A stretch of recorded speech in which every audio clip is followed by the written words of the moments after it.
उसके बाद पूर्व ज्ञान, भोला पंडित जी के पास क्यों गया? तो उत्तर, भोला पंडित जी के पास गधा ढूंढने के वास्ते गया था।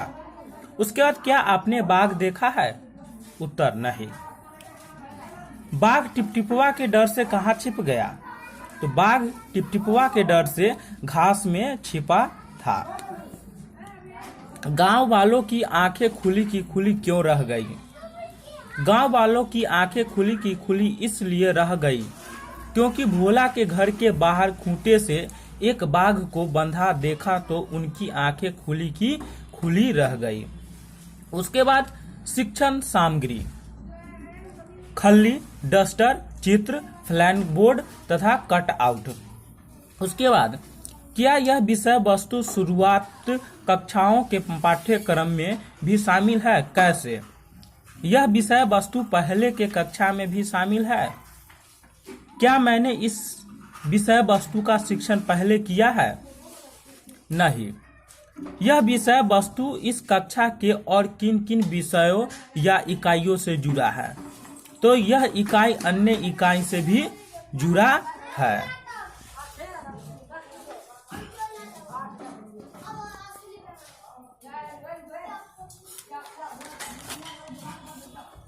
उसके बाद, कक्षा के विद्यार्थियों के पास इस विषय वस्तु से संबंधित क्या आधारभूत समझ हो सकती है?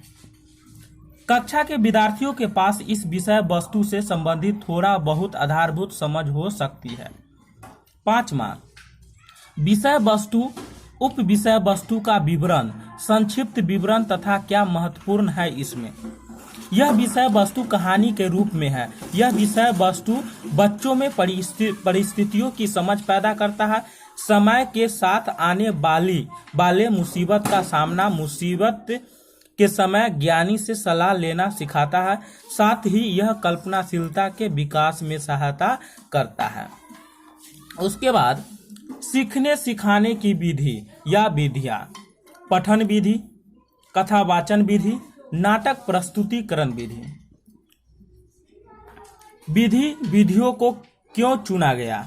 तो पठन विधि, यह एक महत्वपूर्ण विधि है जिसमें बच्चे पठन करके अपने ज्ञान का विकास करते हैं, साथ ही शुद्ध बोलना और लिखना सीखते हैं। उसके बाद क्या है? कथावाचन विधि। इस विधि में बच्चों को कहानी कहकर कहानी के उद्देश्यों को समझाया जाता है। उसके बाद, नाटक प्रस्तुतिकरण विधि, यह एक ऐसी विधि है जिसके द्वारा बच्चों के सामने नाटक द्वारा कहानी को प्रस्तुत किया जाता है। उसके बाद, सीखने की विधि, विधियों तथा शिक्षा शास्त्र का संक्षिप्त विवरण। योजना क्या है? तो पठन विधि, सर्वप्रथम कक्षा में पाठ का पठन कराएंगे। इसके लिए बच्चों के एक एक कर गद्यांश को पढ़ने को कहेंगे, जिससे बच्चों के हिंदी में शुद्ध पठन का कार्य हो सकेगा। उसके बाद, कथा वाचन विधि, पठन क्रिया के बाद बच्चों को कथा का वाचन कर बच्चों में कहानी के उद्देश्यों को समझाएंगे। बच्चों को कथा सुनने में मन लगता है, अतः बच्चे ध्यानपूर्वक कहानी सुनकर उनके उद्देश्यों को समझने की कोशिश करेंगे। नाटक प्रस्तुतिकरण विधि, इस कहानी का नाटक प्रस्तुतिकरण करके बच्चों को दिखाया जाएगा। इसके लिए उच्च कक्षा जैसे कक्षा 6, 7 और 8 के बच्चों से सहायता ली जाएंगी। उसके बाद, शिक्षक शिक्षिका द्वारा स्व मूल्यांकन के सुझावात्मक बिंदु। विद्यार्थियों द्वारा पूछे गए प्रमुख सवाल क्या थे? कितने विद्यार्थियों ने सवाल पूछे?